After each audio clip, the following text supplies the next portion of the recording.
இறையேசுவில் அன்புக்குரிய சகோதர சகோதரிகளே,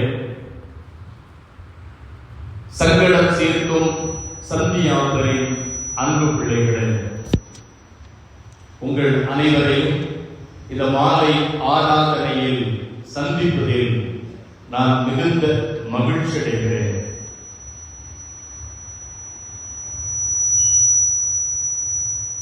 கத்தோலிக்க திரு அவை தென் தமிழகத்தில் இயேசு சபை அருட்பணியாளர்கள் தலைமையில் மதுரை மிஷன் என்று தொடங்கப்பட்ட காலத்தில் மதுரை மிஷனில் அருட்பணியாளர்கள் தங்கி பணியாற்றிய முதல் மறைப்பணி தளமாக காமநாயக்கன்பட்டி திகழ்ந்தது என்பது நாம் அறிந்தது. காமநாயக்கன்பட்டிக்கு அடுத்ததாக மதுரை மிஷனில் இரண்டாவது மறைப்பணி தளமாக சின்ன ரோமாபுரி என பெயர் பெற்ற சேர்ந்தவரம் பங்கு திகழ்ந்தது. மூன்றாவதாக மதுரை மிஷனில் விசுவாசம் என்பது வீரமாய் விளைந்த நமது வீரவர்நல்லூர் மதுரை மிஷனின் மூன்றாவது மறைப்பணி தளமாக உயர்ந்தது. 1901 ஆண்டு பங்காய் உயர்ந்து இன்று ஆலமரமாய் விருட்சமாய் விரிந்து 2026 ஆண்டில் பங்காய் உதயமான 125வது ஆண்டு பெருவிழாவை மகிழ்வோடு கொண்டாடுவது என்பது வரலாற்றில் மாணிக்க கல்லாய் பொறிக்கப்படுகிற பொன்னான நிகழ்வு. எனவே இந்த 125வது ஆண்டு பெருவிழா மகிழ்வில் உங்கள் அன்புக்குரிய பங்கு தந்தை நண்பர் அருட்தந்தை ஆரோக்கியராஜ் அவர்களுக்கும் இந்த மாலை ஆராதனையை தலைமையேற்று நிறைவேற்றுகிற நமது மண்ணின் மைந்தர் அருட்தந்தை கிருபாகரன் அவர்களுக்கும் அருட்சகோதரிகள் இறைமக்கள் உங்கள் அனைவருக்கும் என்னுடைய திருவிழா நல்வாழ்த்துக்களை குறித்தாக்கி கூறுகிறேன். கரங்களை கட்டி ஒருவர் மற்றவர்களோடு நமது மகிழ்வை பகிர்ந்து கொள்கிறோம். இறையாட்சி ஒன்றுதான் இலக்கு. இதற்காகத்தான் தந்தையாம் இறைவன் தன் தனையனை இந்த உலகிற்கு அனுப்பி வைக்கிறார். ஒற்றை இலக்கோடு இந்த மண்ணில் மரியின் மடியில் பிறந்த இயேசு கிறிஸ்து நம் பாவ வாழ்விலிருந்து நம்மை மீட்பதற்காக மானிடராய் பிறந்து நம்மை போல வளர்ந்து வந்தார் என்பது நாம் அறிந்தது. ஆனால் இறையாட்சி என்கிற இலக்கை தான் தனி ஒரு மனிதனாக அடைந்துவிட முடியுமா, உருவாக்கிவிட முடியுமா என்றால் முடியாது. அதற்கு தோழமை தேவை. எனவேதான் இறையாட்சி இலக்கை அடைவதற்கு இணைந்து பயணிக்க இயேசு கிறிஸ்து உருவாக்கிய தோழமைதான் திருத்தூதர்கள், அப்போஸ்தலர்கள் என்று நாம் பார்க்கிறோம். 3 முக்கியமான காரணங்களுக்காக இயேசு கிறிஸ்து 12 அப்போஸ்தலர்களை அழைத்தார் என்று நாம் அறிந்தது. மார்க்கு எழுதிய செய்தி 3ஆம் அதிகாரம் 14, 15, 16 இறை வார்த்தைகளை வாசித்து பார்த்தால் தம்மோடு இருக்கவும், நற்செய்தியை பறைசாற்ற அனுப்பப்படவும், தீய ஆவிகளை ஓட்டவும் இயேசு கிறிஸ்து 12 அழைத்தார் என்று மார்க்கு நற்செய்தியாளர் பதிவு செய்கிறார். ஒற்றை இலக்கு இறையாட்சி. அந்த ஒற்றை இலக்கை அடைவதற்கான முப்படிமானம் தான் மார்க்கு எழுதிய செய்தி 3, 14, 15, 16 கொடுக்கப்படுகிறது. 1 தம்மோடு இருக்கவும், 2வது நற்செய்தியை பறைசாற்ற அனுப்பப்படவும், 3வது நற்செய்திக்கு தடையாய் இருக்கிற தீய சக்திகளை விரட்டுகிற அதிகாரம் கொண்டிருக்கவும் 12 அப்போஸ்தலர்களை அழைத்தார். இயேசு கிறிஸ்துவினுடைய முதல் மறையுரை, முதல் பிரசங்கம், இயேசு கிறிஸ்துவினுடைய முதல் பிரசங்கம் என்ன வச்சார் தெரியுமா? மார்க்கு எழுதிய செய்தி 1 அதிகாரம் 15வது இறைவார்த்தை. நற்செய்தியாளர்கள் மத்தேயு, மார்க்கு, லூக்கா, யோவான் என்று 4 பேர் இயேசுவினுடைய வாழ்வையும் வார்த்தையையும் நற்செய்தியாக படித்தார்கள்.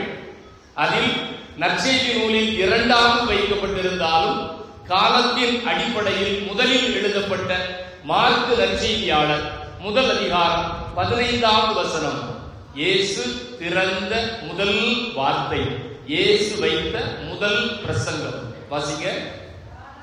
காலம் நிறைவேறிவிட்டது, இறையாட்சி நெருங்கி வந்து விட்டது. அவர் வைத்த முதல் பிரசங்கம். அதனாலதான் சொன்னேன், இயேசு கிறிஸ்துவனுடைய ஒற்றை இலக்கு, முதன்மை பணி என்பது இறையாட்சி இந்த மண்ணில் உருவாவது. அதனால்தான் கனவொன்று நான் கண்டேன், இன்ப கனவொன்று நான் கண்டேன், இறை ஆட்சி மலர்ந்திட கண்டேன் என்று நாம் அழகாய் பாடலாய் பாடுவதுண்டு. இது இயேசு கிறிஸ்துவனுடைய கனவு. இறையாட்சி இந்த மண்ணில் மலர, மனிதம் இந்த மண்ணில் வளர அவர் கண்ட கனவு. எனவேதான் தனது முதல் மறையுரையாக இறையாட்சி நெருங்கி வந்துவிட்டது என்று சொல்கிறார்.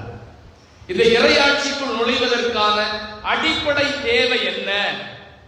அந்த அடிப்படை தேவையை மக்கள் மட்டுமல்ல, எந்த இறையாட்சி இலக்கை அடைவதற்கு தோழமை வேண்டும் என்று திருத்தூதர்களை ஏற்படுத்தினார்களோ அந்த திருத்தூதர்கள் அந்த மனநிலையை கொண்டிருந்தார்களா?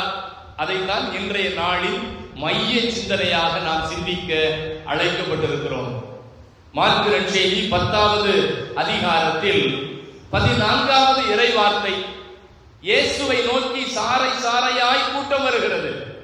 அந்த மக்கள் கூட்டத்திலிருந்து பச்சுளம் குழந்தைகள் இயேசுவை நோக்கி வருகிறார்கள். ஆனால் இயேசுவை நோக்கி வருகிற குழந்தைகளை அப்போஸ்தலர்கள் தடுக்கிறார்கள். அப்பதான் 14வது வசனத்துல இயேசு அப்போஸ்தலர்களை பார்த்து ஒரு சொல்கிறார். வாசிங்க. சிறு பிள்ளைகளை தடுக்காதீர்கள். அந்த பிள்ளைகள் தான் இயேசுவை நோக்கி வருகிறார்கள். அவர்களைத்தான் அப்போஸ்தலர்கள் தடுக்கிறார்கள். ஆனால் இயேசு சொல்கிறார், சிறு பிள்ளைகளை தடுக்காதீர்கள். ஏன் தடுக்க கூடாது? ஏனெனில் இறையாட்சி இத்தகையோருக்கு உரியது. நீங்களாம் இறையாட்சினா எங்க நினைக்கிறீங்க? ஏதோ வானத்துல இருக்கு நினைக்கிறீங்க. அதை விட இதற்கு ஆகாச செயலெல்லாம் செய்ய வேண்டும் என்று நினைக்கிறீர்கள். ஆனால் இந்த பச்சிளம் குழந்தைகள் ஓடி வருகிறார்கள் அல்லவா, இவர்கள் தான் இறையாட்சியில் முதன்மையானவர்கள்.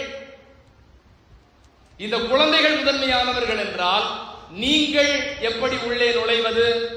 அடுத்த வசனம் 15வது வசனத்தில் இயேசு தொடர்ந்து சொல்லுகிறார், இறையாட்சியை சிறு பிள்ளையை போல் ஏற்றுக்கொள்ளாதோர் அதற்கு உட்பட மாட்டார்கள். இறையாட்சி எப்படி ஏற்றுக்கொள்ளணுமா? குழந்தைகளை போல ஏற்றுக்கொள்ள வேண்டும். குழந்தை இயேசுவின் தெரசம்மாள், லிட்டில் ஃப்ளவர், சிறுமலர் அப்படின்னு நாம சொல்றோம் பாருங்க. இந்த குழந்தை தெரசம்மா நாம கோயிலுக்கு எப்பொழுதெல்லாம் வருகிறோமோ அப்பொழுதெல்லாம் எந்த மனநிலையில் வர வேண்டும் என்று சொல்கிறார்கள். எந்த மனநிலையில் வரணும்? ஒரு தாயின் மடியில் அமருகிற ஒரு பச்சிளம் குழந்தையை போல நீங்கள் கடவுளின் மடியில் அமர்வதற்கு வருகிறீர்கள் என்று வர வேண்டும். கோயிலுக்கு எப்படி வரணுமா? தாய் மடியில் அமருகிற குழந்தையை போல வரணும். ஒரு தாயை தேடுகிற குழந்தை எப்படி ஆர்வமா ஆசையா ஓடி வந்து கட்டி பிடிச்சி இறுக அணைத்திருக்கும். கோயிலுக்கு நம்ம எப்படி வரணும்? அப்படி ஓடி வரணும். ஆண்டவருடைய பாதத்தை இறுக அணைத்துக் கொள்ள வேண்டும். அதனால்தான் உங்க குழந்தை இயேசுவின் தெரசம்மா.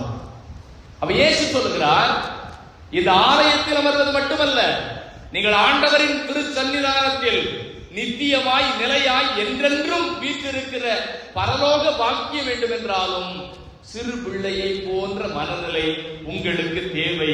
அது இல்லை என்றால் உங்களுக்கு இறையாட்சியில் இடம் இல்லை என்று சொல்கிறார். சீடர்கள்லாம் என்ன நினைச்சாங்க அப்படின்னா, இறையாட்சி என்பது இந்த உலகம் சார்ந்தது என்று நினைத்தார்கள். அதனால்தான் திருத்தூதர் பவுல் ரோமையருக்கு எழுதிய கடிதம் 14ஆம் அதிகாரம் 17வது இறை வார்த்தையில, ரோமையர் 14ஆம் அதிகாரம் 17வது இறை வார்த்தையில ரோமை நகர மக்களுக்கு இயேசு கிறிஸ்துவை போல இறையாட்சி என்றால் என்ன என்பதை குறித்த இறையியல் விளக்கத்தை கொடுக்கிறார். வாசிங்க.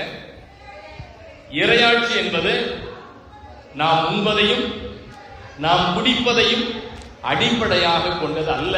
நம்ம என்ன சாப்பிடுறோம், என்ன வாழ்றோம், என்ன கொண்டாடுறோம், என்ன வழிபாடு, என்ன திருவிழா, என்ன தேரி, என்ன சப்பரம் எல்லாம் வேணும். ஆனால் இதை அடிப்படையாக கொண்டது அல்ல இறையாட்சி. அப்ப இறையாட்சி எதை அடிப்படையாக கொண்டது? நீதி, அமைதி, மகிழ்ச்சி, இதை அடிப்படையாக கொண்டது. இந்த இறையாட்சிக்குள் நாம் நுழைய வேண்டும். தொடர்ச்சியா 18வது வசனத்துல இந்த நீதியும் இந்த மகிழ்ச்சியும் இந்த வாழ்வும் அடிப்படை தேவையாய் இருக்க வேண்டும் என்றால் பவுல் இயேசுவை முன் உதாரணமாக கொண்டு மற்றொன்றை இணைத்து சொல்கிறார். 18வது வசனம், கிறிஸ்துவுக்கு பணிபுரிவோர் கடவுளுக்கு உகந்தோர். யாருக்கு நம்ம பணிவிடை செய்யணும்? கிறிஸ்துவுக்கு, கடவுளுக்கு நாம் பணிவிடை செய்ய வேண்டும். இப்பதான் இன்றைய நாள்ல நமக்கு கொடுக்கப்பட்டிருக்கிற மைய சிந்தனையை பார்க்கிறோம். இந்த இறையாட்சி இந்த மண்ணில் வளர வேண்டும் என்றால் எது நமக்கு முதன்மையானது? பணிவிடை செய்வது. பணிவிடையின் மூலமாகத்தான் இந்த இறையாட்சியை மண்ணில் வளர செய்ய முடியும். ஆனா மார்க் எழுதின செய்தி 10வது அதிகாரத்தினுடைய வரலாற்று பின்புலம் என்ன? குழந்தைகள் வந்தாங்க, குழந்தைகளை தடுத்து நிறுத்தினாங்க. இயேசு சொன்னார், அவங்களை தடுக்காதங்கப்பா, அவங்க தான் இறையாட்சிக்கு முதல் சீட்டுல உட்கார முடியும். கோயில்ல முன்னாடி உட்கார்றது மட்டுமில்ல, பரலோகத்திலையும் யார் தான் உட்காருவா? குழந்தைங்க தான் உட்காருவாங்க அப்படின்னு சொன்னார்.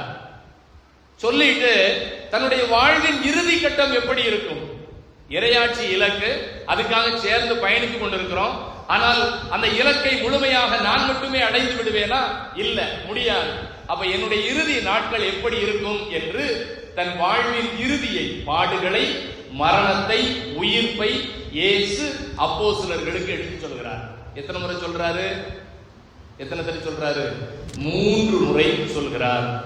இன்னைக்கு வாசிக்கப்பட்ட நற்செய்திக்கு முன்னாடி இயேசு 3வது முறையாக தன்னுடைய மரணத்தை சீடர்களுக்கு எடுத்து சொல்கிறார்.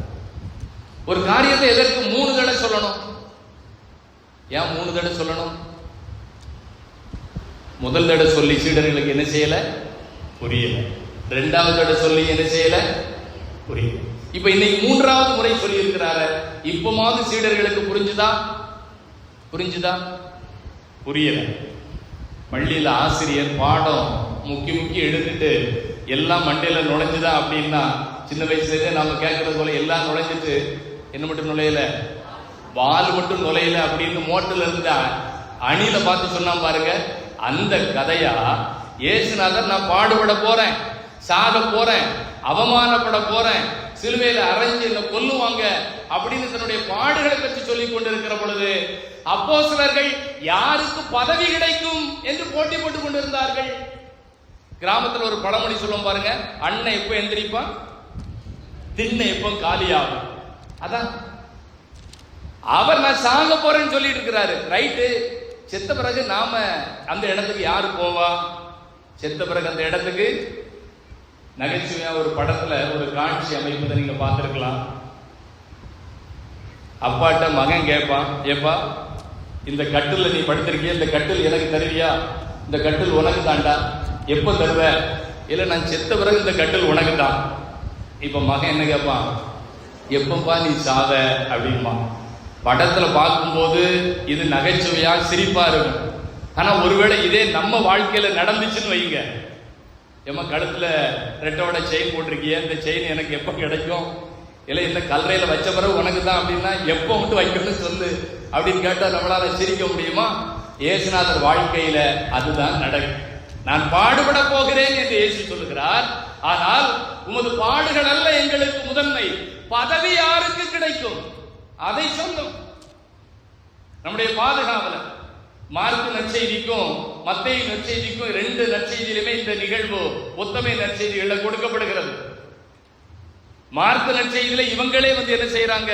வந்து கேட்டிருந்தாங்க, செபதேயுனுடைய பிள்ளைகள் யாக்கோபு, யோவான், எங்களுக்கு பதவி வேண்டும். ஆனா மத்தேயு நற்செய்தியில அவங்க அம்மாவை ரெக்கமெண்டேஷனுக்கு கூட்டிட்டு வருதுதான் மத்தேயு சொல்லுகிறார். ஏதோ இவர்கள் பதவி வேண்டும் என்று நினைக்கிறார்கள். இயேசு அவர்கிட்ட கேட்கிறார். வந்து நின்ற உடனே 36வது வசனத்துல இயேசு அவர்களிடம், நான் என்ன செய்ய வேண்டும் என்று நீங்கள் விரும்புகிறீர்கள்? அப்போஸ்தலர்கள்ட்ட கேட்டது. யாக்கோபு யோவானும் வந்து இயேசுக்கு முன்னாடி, ஐயா சாமி, எங்களுக்கு ஒரு ரிக்வெஸ்ட் இருக்கு, ஒரு பெட்டிஷன் கொண்டாந்துருக்கோம், ஒரு மனு கொண்டாந்துருக்கோம், எங்க மனுவை நீங்க பரிசீலனை செய்யணும் அப்படின்ட்டு மனுவை கொண்டாந்து கொடுத்தாங்க பாருங்க. உடனே ஆண்டவர் கேட்டார் ஒரே கேள்வி, நான் உங்களுக்கு என்ன செய்ய வேண்டும் என விரும்புகிறீர்கள்? ரொம்ப அழகான கேள்வி. என் அன்புக்குரிய பிள்ளைகளே, நம்முடைய பாதுகாவலரின் பெருவிழாவை கொண்டாடுகிற நம்மையும் பார்த்து இயேசு இன்று கேட்கிற கேள்வி, என் மகனே, என் மகளே, நான் உனக்கு என்ன செய்ய வேண்டும் என்று விரும்புகிறார். விவிலியத்தில் எவ்வளவு அழகா இந்த பகுதியை தொடர்ச்சி படுத்தியிருக்காங்கன்னா, இதற்கு அடுத்த பகுதி 46வது இறை வார்த்தையிலிருந்து பார்த்திமயு என்கிற ஒரு பார்வையற்ற நபர், எப்படி இயேசு போகிற பொழுது குழந்தைகள் எல்லாம் முண்டி அடித்து வந்தார்களோ, அதை போல இயேசுவை பார்த்து விட வேண்டும் என்பதற்காக முண்டி அடித்து வந்த ஒருவன், இயேசுவே தாவீதின் மகனே எனக்கு இறங்கும் என்று உரக்க கத்தியவன். எத்தனை பேர்கள் தடுத்து நிறுத்தாலும் அவமானம் வந்தாலும் கூட இன்னும் உரக்க கத்தியவன். அவனையும் பார்த்து இயேசு அதே கேள்வியை கேட்கிறார். 51வது வசனம், மார்க் 10ஆம் அதிகாரம் 51வது வசனம் வாசிங்க. இயேசு பார்வையற்ற பார்த்திமேயுவை பார்த்து, உமக்கு நான் என்ன செய்ய வேண்டும் என விரும்புகிறீர்கள்? ஒரே கேள்வி. முன்னாடி பின்னாடி நடந்த நிகழ்வு. 3 வருஷம் ட்ரைனிங் எடுத்த அப்போஸ்தலர்கள், இயேசுவுக்கு சொந்தக்காரங்க, இயேசுவினுடைய முக்கியமான இடங்கள் எல்லாம் இருந்தவர்கள். கெத்செமனி தோட்டத்தில் நிறைவு, 12 வயது சிறுமிக்கு உயிர் கொடுப்பது, தாபோர் மலையில உருமாறுவது என இயேசுவினுடைய முதன்மையான நேரங்களில் எல்லாம் உடன் இருந்த முதன்மை அப்போஸ்தலர்கள், 3 வருஷம் ட்ரைனிங் எடுத்தவங்க. அவங்கள்ட்ட இயேசு இந்த கேள்வியை கேட்டார், நான் உங்களுக்கு என்ன செய்ய வேண்டும் என்று விரும்புகிறீர்கள்?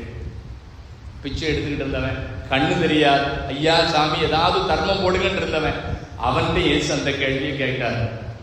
அப்போஸ்தலர்கள் யாக்கோபு யோவான் இயேசுவிடம் பதவி வேண்டும் என்று கேட்டார்கள். பார்த்திமேயு என்ன கேட்டான்? பார்வை வேண்டும் என்று கேட்டான். பதவி கிடைச்சதா? பார்வை கிடைச்சதா? பார்வை கிடைச்சது. நாம் என்ன கேட்க போறோம் கடவுள்கிட்ட? பதவி கேட்க போகிறோமா? பார்வை கேட்க போகிறோமா? அதற்குத்தான் நம் பாதுகாவலர் நம்ம அழைக்கிறார். அன்புக்குரியவர்களே, கேளுங்கள் உங்களுக்கு கொடுக்கப்படும் இயேசு சொல்லிட்டாருங்கிறதுக்காக நாம எதை வேணாலும் இயேசுட்ட கேட்ட முடியாது. நாம் கேட்பது கடவுளுக்கு உகந்ததாக இருக்கிறதா? நம்ம பல நேரங்களில் நம்முடைய பிள்ளைகளுக்கு ஞானம் வேண்டும் என்று சொல்லுகிற பொழுது விவிலியத்தில் யாரை ஞானத்தினுடைய முதன்மையான ஒரு கதாபாத்திரமா வச்சிருக்கிறோம்? சாலமோன். அப்ப நம்ம மன்றாட்டு சொல்லும்போது சொல்லுவோம், சாலமோன் அரசரை போல என் பிள்ளைகளுக்கு ஞானத்தை கொடுங்க கடவுளேன்னு கேட்போம். அப்ப சாலமோன் அரசருடைய ஞானம் என்ன தெரியுமா? சாலமோன் அரசர் கேட்டது மட்டுமல்ல, கேட்காததும் சாலமோன் அரசருக்கு கிடைச்சது. ஏன் தெரியுமா? விவிலியம் அழகாக சொல்கிறது, சாலமோன் கேட்டது கடவுளின் இதயத்திற்கு உகந்ததாய் இருந்தது. It was pleasing to God. அப்ப நாம கேட்கிறது, நாம ஜெபிக்கிறது கடவுளுடைய இதயத்திற்கு உகந்ததாய் இருக்க வேண்டும். பார்வை வேண்டும் என்று கேட்ட பார்த்திமேயுனுடைய ஜெபம் கடவுளின் இதயத்திற்கு உகந்ததாய் இருந்தது. பதவி வேண்டும் என்று கேட்ட அப்போஸ்தலர்களுடைய ஜெபம் கடவுளின் இதயத்திற்கு உகந்ததாய் இல்லை. எனவே பதவி கிடைக்கவில்லை, பார்வை கிடைத்தது. ஆனால் உண்மையிலேயே பார்வை இழந்தது யார் தெரியுமா? பார்த்திமேயு அல்ல, அப்போஸ்தலர்கள். யாருக்கு பார்வை கிடையாது? எந்த அப்போஸ்தலருக்கு? யாக்கோபுக்கும் யோவான். மீதி 10 பேருக்கும் பார்வை இருந்துச்சா? 10 பேருக்கும் பார்வை இருந்துச்சா இல்லையா? 41வது வசனம் வாசிங்க. அவங்களுக்கு பார்வை இருந்துச்சா இல்லையான்னு பைபிள் சொல்லுது. இதை கேட்டுக்கொண்டிருந்த 10 பேரும் யாக்கோபு மீதும் யோவான் மீதும் கோபம் கொள்ள தொடங்கினார்கள். ஏன் கோபப்பட்டாங்க 10 பேரும்? இயேசுநாதர் எவ்வளவு கஷ்டப்பட்டு அவருடைய பாடுகளை சொல்லிட்டு இருக்காரு. அவர் சாவ போறேன்னு சொல்லிட்டு இருக்காரு. உனக்கு பதவி வேணுமா அப்படின்னு நினைச்சு கோபப்பட்டாங்களா? இல்ல. எதுக்கு? இந்த 2 பேரோடும் நமக்கு முந்திட்டானே, நம்மெல்லாம் கேட்கணும்னு நினைச்சோம். அப்ப 12 பேருடைய புத்தியும் எப்படிதான் இருந்திருக்கு? பதவி வேணுங்கிறதா இருக்கு. என் அன்புக்குரிய பிள்ளைகளே, பதவியினால் நீங்கள் இறையாட்சி மண்ணில் மலரச் செய்ய முடியாது. கடவுளுக்கு நாம் செய்கிற பணிவிடையால் தான் இந்த இறையாட்சியை மலரச் செய்ய முடியும். அதனால்தான் ஆண்டவர் சொல்கிறார், பரிசேயர் சதிசேயர் மறைநூல் அறிஞர்கள் என்று உங்களிடையே சமயத்திலும் சமூகத்திலும் எத்தனையோ தலைவர்கள் இருக்கிறார்களே, அவர்கள் இப்படித்தான் பதவிக்காக போராடி கொண்டிருக்கிறார்கள். ஆனால் உங்களிடையே அப்படி இருக்கக்கூடாது. அப்ப உங்களிடையே எப்படி இருக்கணும்? திருத்தூதர் பவுல் சொல்லுவார், இயேசு கிறிஸ்து கொண்டிருந்த மனநிலை உங்களிடம் இருக்கணும். திருத்தூதர் பவுல் பிலிப்பியருக்கு எழுதிய கடிதம் 2வது அதிகாரம் 5வது வசனம். பிலிப்பியர் 2:5. இயேசு கிறிஸ்து கொண்டிருந்த மனநிலையே உங்களிடமும் இருக்கட்டும். அப்ப சாலமோன் ராஜாட்ட ஒரு மனநிலை இருந்துச்சு பாருங்க, பார்த்திமேயிட்ட ஒரு மனநிலை இருந்துச்சு பாருங்க, இயேசுவை தேடி வந்த பச்சிளம் குழந்தைகள்கிட்ட இருந்துச்சு பாருங்க மனநிலை. அதை போல இயேசு கிறிஸ்துவின் மனநிலை உங்கள்கிட்ட இருக்கணும். இருந்தாதான் இறையாட்சியை இந்த மண்ணில் என்ன செய்ய முடியும்? கொண்டாட முடியும். ரொம்ப எளிமையா புரியுற மாதிரி சொல்றேன். வீட்டுக்கு வெளியில உங்க அப்பா கதவை திறக்கிறதுக்காக நிக்கிறார். வீட்டுக்கு உள்ள நீங்க கதவை அவருக்கு திறந்து விடணும்னு நினைச்சு என்ன செய்றீங்க? நிக்கிறீங்க. அவர் கதவை அங்கிருந்து வெளியில இழுக்கிறார்.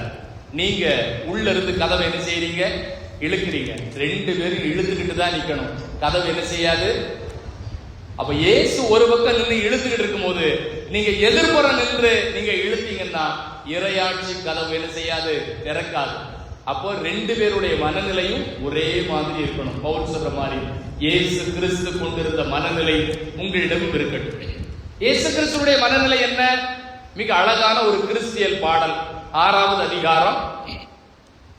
கடவுள் வடிவில் விளங்கிய அவர் கடவுளுக்கு இணையாயிருக்கும் நிலையை வலிந்து பற்றி கொண்டிருக்க வேண்டியதொன்றாக கருதவில்லை. ஆனால் தம்மையை வெறுமையாக்கி அடிமையின் வடிவை ஏற்று மனிதருக்கு ஒப்பானார். மனித உருவில் தோன்றி சாவை ஏற்கும் அளவிற்கு, அதுவும் சிலுவை சாவையே ஏற்கும் அளவிற்கு தன்னையே தாழ்த்தி கொண்டார். தாழ்த்தியதால் தான் அவர் உயர்த்தப்பட்டார். எப்பெயருக்கு மேலான பெயரை கடவுள் அவருக்கு கொடுத்தார். அவ இறையாட்சி என்கிற திராட்சை தோட்டத்தில் பணியாளர்களாய் நீங்கள் களமிறங்க வேண்டும். முதலாளிகளாய் ஆட்சி செய்யக்கூடாது.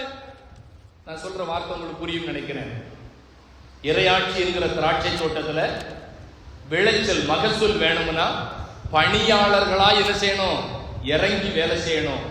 முதலாளிகளாய் ஆட்சி செய்யக்கூடாது. அதனாலதான் இயேசு கிறிஸ்துனுடைய அப்போஸ்தலிக்க பாரம்பரியத்தில் வருகிற திருத்தந்தையர்கள், போப்பாண்டவர், நம்ம ஒவ்வொருத்தரும் கையெழுத்து போடுவோம் தெரியுமா? ஒவ்வொருத்தரும் சைன் பண்ணும்போது அன்புக்குரிய, பாசத்திற்குரிய, மதிப்புக்குரிய அப்படின்லாம் நம்ம கையெழுத்து போடுவோம்ல. போப்பாண்டவர் எப்படி கையெழுத்து போடுவார் தெரியுமா? போப்பாண்டவர் சைன் பண்றதுக்கு மேல நம்மள மாதிரி வித் லவ் அப்படிலாம் போட்டு கையெழுத்து. போப்பாண்டவர் எப்படி கையெழுத்து போடுவாரு? செர்வன்ட் ஆஃப் செர்வன்ட், அடியவருக்கெல்லாம் அடியவர். திருச்சபையினுடைய முதல் தலைவர் இயேசு கிறிஸ்துவிற்கு பிறகு இந்த கத்தோலிக்க திரு அவையினுடைய தலைமகன் அவர்தான் திருத்தந்தை. ஆனால் ஆட்சி அதிகாரத்தை வெளிப்படுத்துகிற அடையாளம் அல்ல, அடியவருக்கெல்லாம் அடியவர், சர்வன்ட் ஆஃப் சர்வன்ட் அப்படின்னு தான் கையெழுத்து போடுவார். அதனாலதான் இயேசு கிறிஸ்து யோவான் நற்செய்தியில தன்னுடைய மரணத்திற்கு முந்தைய நாள்ல பெரிய வியாழக்கிழமைன்னு நாம சொல்லுவோம், பாதம் கழுவும் சடங்கு. சீடர்கள் எல்லோரும் உட்கார்ந்து இருக்கிறான். இயேசுநாதர் வந்து நிக்கிறாரு. சாப்பாடு ஆரம்பிக்கணும். சாப்பாடு ஆரம்பிக்கிறதுக்கு முன்னாடி யாரு பந்தியில பலுமாறுறது அப்படின்னு அவங்களுக்கு சிக்கல் வந்து நிக்குது. ஏன்னா பந்தியில உட்கார்ந்து சாப்பிடுறவங்க பெரிய ஆளு, பலுமாறுறவங்க அதை விட குறைஞ்ச ஆள் என்ன நினைச்சுக்கிட்டான். இயேசுனுடைய மரணம் வரப்போது இந்த 12 அப்போஸ்தலர்கள்ல யார் போய் பலுமாறுது இல்ல, யார் பந்தியிலேயே கெத்தா உட்கார்ந்துட்டு இருக்குது? 12 பேர் உட்கார்ந்து இருக்கிறான், யாரும் அசையல. இயேசு எந்திரிச்சார், மேலுடையை கலத்தினார், துண்டை தூக்கி இடுப்புல கட்டினார், ஒரு பேஷன் எடுத்துட்டு தண்ணி எடுத்துட்டு எல்லாருடைய பாதங்களும் என்ன செஞ்சார்? கழுவ போனார். பதறி போயிட்டாங்க. பேதுரு பதறி போய் நிற்கார். ஐயோ நான் கூட எந்திரிச்சு போகாம உட்கார்ந்துட்டேன் ஆண்டவரை, உங்களை நான் என் பாதத்தை என்ன செய்ய விட மாட்டேன், கழுவ விட மாட்டேன் அப்படின்னு சொல்றார். இல்ல, நீங்கள் என்னை ஆண்டவர் என்கிறீர்கள், என்னை போதகர் என்கிறீர்கள். நான் ஆண்டவர் தான், நான் போதகர் தான்.